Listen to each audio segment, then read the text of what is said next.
ሴቶች ስለ ወንዶች በፍጹም የማያውቁት እውነታዎች። ስለነዚህ እውነታዎች ሴቶች በፍጹም አያውቁም። ሜቢ ይህን ቪዲዮ አይተው ካወቁ በቀር እንጂ። እነዚህ የወንድ ልጅ ዋነኛ ሚስጥሮች ናቸው። ወንዶች ብቻ ነው ስለዚህ ሚስጥሮች የሚያውቁት። ሴቶች አያውቁም። ሴቶች በሌላ መንገድ ነው የሚረዱት። በደንብ አዳምጡ። አንደኛና የመጀመሪያው ሁሌ ሲያወራሽ እህቴ የሚልሽ ከሆነ እንደ እህቴ ነው ማይሽ የሚልሽ ከሆነ ለቁም ነገር አያስብሽም ማለት ነው። የሚያፈቅርሽና ለቁም ነገር የሚያስብሽ ወንድ አንቺ ወንድሜ ብለሽ ስትጠሪው ራሱ ይናደዳል። እህቴ እያለ እየጠራሽ ከሆነ በፍጹም ለቁም ነገር አያስብሽም። ለፍቅር ግንኙነት ምናምን በፍጹም አያስብሽም። ሁለተኛ፣ አንድ ወንድ ልጅ በተደጋጋሚ እንቅልፍ መተኛት ካበዛ ስትደውይለት እንቅልፍ ላይ ነበርኩ ተኝቼ ነበረ የሚልሽ ከሆነ ከምንም ጊዜ በላይ ብቸኝነት እየተሰማው ነው ወይንም በጣም የከፋው ነገር አለ ማለት ነው። ያንን ነገር ለመርሳት ወይንም ስለዛ ነገር ላለማሰብ ሲፈልግ ራሱን በእንቅልፍ እየሸወደ ነው ማለት ነው። ሶስተኛ፣ ይህን ሚስጥር ሳወጣ አብዛኞቹ ወንዶች ይናደዳሉ። አንድ ወንድ ልጅ ከአንቺ ጋር የፍቅር ግንኙነት በጀመረው 3ኛ ወይንም 4ኛ ወር ወይንም ከ3 ከ4 ወር በታች የወሲብ ጥያቄ ካቀረበልሽ ማለትም ፍቅር እንደጀመራችሁት በ3 እና በ4 ወር ውስጥ የወሲብ ጥያቄ ከጠየቀሽ ይሄ ልጅ ፐርፐዝሊ ከአንቺ ጋር የኔ ፍቅር ግንኙነት የጀመረበት ምክንያት ወሲብ ፈልጎ ነው። ወሲብና ወሲብ ብቻ።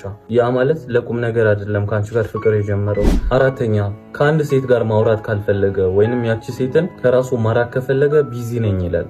በቃ ቢዚ ይሆናል። ራሱን ቢዚ እንደሆነ ይነግራታል። ስደውል አያነሳም። እንገናኝ ስትለው አይፈልግም። ያንን ስሜት አንድ ወንድ ላይ እያየሽ ከሆነ አልፈለገሽም። ባጭሩ ራሱን ቢዚ ነኝ እያለ ለአንቺ የምትሆን እንጥፍጣፊ ሰከንድ ያጣው።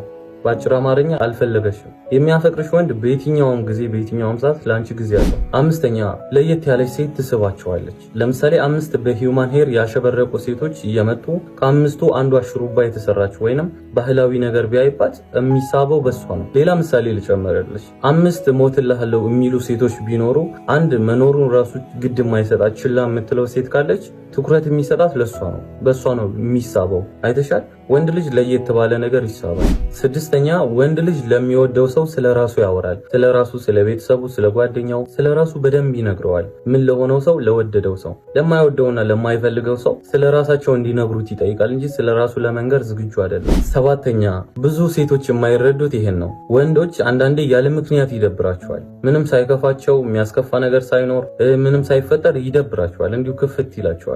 ሰው ማውራት ይደብራቸዋል። እንዲሁ አዛ የሆነ ቀን ያሳልፋሉ። ቴክስት እያዩ ላይመልሱም ይችላሉ። ከዛም በቀጣዩ ቀን ደህና ሆነው ያወራሉ። ይሄ ነገር ሁሉም ወንዶች ጋር ነው። ታዲያ በወር አንዴ ወይንም ደግሞ በ3 በ4 ወር አንዴ እንደዚህ ቢሆኑ ነው። ሁሌም እንደዚህ ከሆነ ግን ችግር አለ። በቀጣዩ ቀን ተሻሽሎ የሚያወራሽ ከሆነ። ስምንተኛ፣ ወንድ ልጅ ያስከፋውን ያስቀየመውን ሰው መቼም አይረሳም። ልቡን ሰባብረሽ ወይንም አስከፍተሽው ነገ ላይ ረስቷል ብለሽ እንዳትመለሽ። አይረሳም። ጃራ እኔ እርስቼዋለሁ ምንድነው ምናምን